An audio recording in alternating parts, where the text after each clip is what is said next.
Joshua chapter 9. Now when all the kings west of the Jordan heard about these things, the kings in the hill country, in the western foothills, and along the entire coast of the Mediterranean Sea as far as Lebanon, the kings of the Hittites, Amorites, Canaanites, Perizzites, Hivites, and Jebusites, they came together to wage war against Joshua and Israel. However, when the people of Gibeon heard what Joshua had done to Jericho and Ai, they resorted to a ruse. They went as a delegation whose donkeys were loaded with worn-out sacks and old wineskins, cracked and mended. They put worn and patched sandals on their feet and wore old clothes. All the bread of their food supply was dry and mouldy. Then they went to Joshua in the camp at Gilgal and said to him and the Israelites, "We have come from a distant country. Make a treaty with us." The Israelites said to the Hivites, "But perhaps you live near us, so how can we make a treaty with you?" "Well, we are your servants," they said to Joshua. But Joshua asked, "Who are you, and where do you come from?" They answered, "Your servants have come from a very distant country, because of the fame of the Lord your God. For we have heard reports of him, all that he did in Egypt, and all that he did to the 2 kings of the Amorites east of the Jordan, Sihon king of Heshbon, and Og king of Bashan, who reigned in Ashtaroth. And our elders and all those living in our country said to us, 'Take provisions for your journey, go and meet them, and say to them, We are your servants, make a treaty with us.' This bread of ours was warm when we packed it at home on the day we left to come to you. But now see how dry and mouldy it is. And these wineskins that we filled were new, but see how cracked they are. And our clothes and sandals are worn out by the very long journey." The Israelites sampled their provisions, but did not inquire of the Lord. Then Joshua made a treaty of peace with them to let them live, and the leaders of the assembly ratified it by oath. 3 days after they made the treaty with the Gibeonites, the Israelites heard that they were neighbors, living near them. So the Israelites set out, and on the 3rd day came to their cities, Gibeon, Kephirah, Beeroth, and Kiriath-Jearim. But the Israelites did not attack them, because the leaders of the assembly had sworn an oath to them by the Lord, the God of Israel. The whole assembly grumbled against the leaders, but all the leaders answered, "We have given them our oath by the Lord, the God of Israel, and we cannot touch them now. This is what we will do to them. We will let them live, so that God's wrath will not fall on us for breaking the oath we swore to them." They continued, "Let them live, but let them be woodcutters and water carriers in the service of the whole assembly." So the leader's promise to them was kept. Then Joshua summoned the Gibeonites and said, "Why did you deceive us by saying, 'We live a long way from you,' while actually you live near us? You are now under a curse. You will never be released from service as woodcutters and water carriers for the house of my God." They answered Joshua, "Your servants were clearly told how the Lord your God had commanded his servant Moses to give you the whole land and to wipe out all its inhabitants from before you. So we feared for our lives because of you, and that is why we did this. We are now in your hands. Do to us whatever seems good and right to you." So Joshua saved them from the Israelites, and they did not kill them. That day he made the Gibeonites woodcutters and water carriers for the assembly, to provide for the needs of the altar of the Lord at the place the Lord would choose. And that is what they are to this day. Joshua chapter 10. Now Adonai-Zedek, king of Jerusalem, heard that Joshua had taken Ai and totally destroyed it, doing to Ai and its king as he had done to Jericho and its king, and that the people of Gibeon had made a treaty of peace with Israel and had become their allies.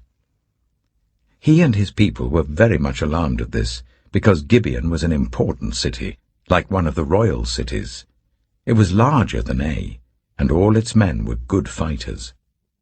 So Adonai-Zedek, king of Jerusalem, appealed to Hoham, king of Hebron, Piram, king of Jarmuth, Japhiah, king of Lachish, and Debir, king of Eglon. "Come up and help me attack Gibeon," he said, because it has made peace with Joshua and the Israelites. Then the 5 kings of the Amorites, the kings of Jerusalem, Hebron, Jarmuth, Lachish, and Eglon, joined forces. They moved up with all their troops and took up positions against Gibeon and attacked it. The Gibeonites then sent word to Joshua in the camp at Gilgal, "Do not abandon your servants. Come up to us quickly and save us. Help us, because all the Amorite kings from the hill country have joined forces against us." So Joshua marched up from Gilgal with his entire army, including all the best fighting men. The Lord said to Joshua, "Do not be afraid of them. I have given them into your hand. Not one of them will be able to withstand you." After an all-night march from Gilgal, Joshua took them by surprise. The Lord threw them into confusion before Israel, so Joshua and the Israelites defeated them completely at Gibeon.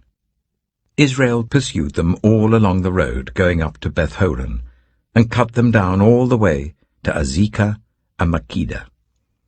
As they fled before Israel on the road down from Beth-horon to Azekah, the Lord hurled large hailstones down on them, and more of them died from the hail than were killed by the swords of the Israelites. On the day the Lord gave the Amorites over to Israel, Joshua said to the Lord in the presence of Israel, "Sun, stand still over Gibeon, and you, moon, over the valley of Ajalon." So the sun stood still, and the moon stopped, till the nation avenged itself on its enemies, as it is written in the book of Jasher. The sun stopped in the middle of the sky and delayed going down about a full day. There has never been a day like it before or since, a day when the Lord listened to a human being. Surely the Lord was fighting for Israel. Then Joshua returned with all Israel to the camp at Gilgal. Now the 5 kings had fled and hidden in the cave at Makkedah. When Joshua was told that the 5 kings had been found hiding in the cave at Makkedah, he said, "Roll large rocks up to the mouth of the cave and post some men there to guard it. But don't stop. Pursue your enemies. Attack them from the rear, and don't let them reach their cities, for the Lord your God has given them into your hand." So Joshua and the Israelites defeated them completely, but a few survivors managed to reach their fortified cities. The whole army then returned safely to Joshua in the camp at Makkedah, and no one uttered a word against the Israelites. Joshua said, "Open the mouth of the cave and bring those 5 kings out to me." So they brought the 5 kings out of the cave, the kings of Jerusalem, Hebron, Jarmuth, Lachish, and Eglon. When they had brought these kings to Joshua, he summoned all the men of Israel and said to the army commanders who had come with him, "Come here, and put your feet on the necks of these kings." So they came forward and placed their feet on their necks. Joshua said to them, "Do not be afraid, do not be discouraged. Be strong and courageous. This is what the Lord will do to all the enemies you are going to fight." Then Joshua put the kings to death and exposed their bodies on 5 poles, and they were left hanging on the poles until evening. At sunset, Joshua gave the order, and they took them down from the poles and threw them into the cave where they had been hiding. At the mouth of the cave, they placed large rocks, which are there to this day. That day Joshua took Makkedah. He put the city and its king to the sword and totally destroyed everyone in it. He left no survivors, and he did to the king of Makkedah as he had done to the king of Jericho. Then Joshua and all Israel with him moved on from Makkedah to Libnah and attacked it. The Lord also gave that city and its king into Israel's hand. The city and everyone in it Joshua put to the sword. He left no survivors there, and he did to its king as he had done to the king of Jericho. Then Joshua and all Israel with him moved on from Libnah to Lachish. He took up positions against it and attacked it. The Lord gave Lachish into Israel's hands, and Joshua took it on the 2nd day.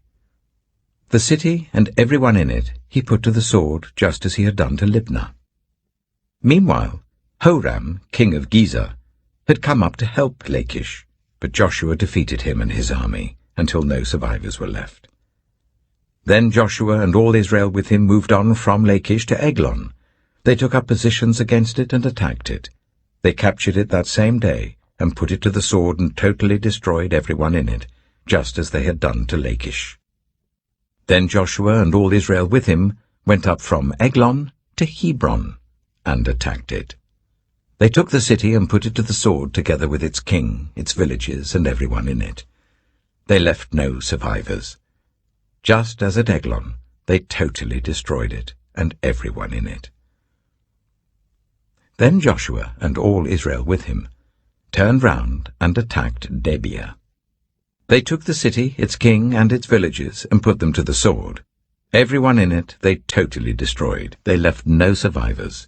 They did to Debir and its king as they had done to Libnah and its king, and to Hebron. So Joshua subdued the whole region, including the hill country, the Negev, the western foothills, and the mountain slopes, together with all their kings. He left no survivors. He totally destroyed all who breathed, just as the Lord, the God of Israel, had commanded.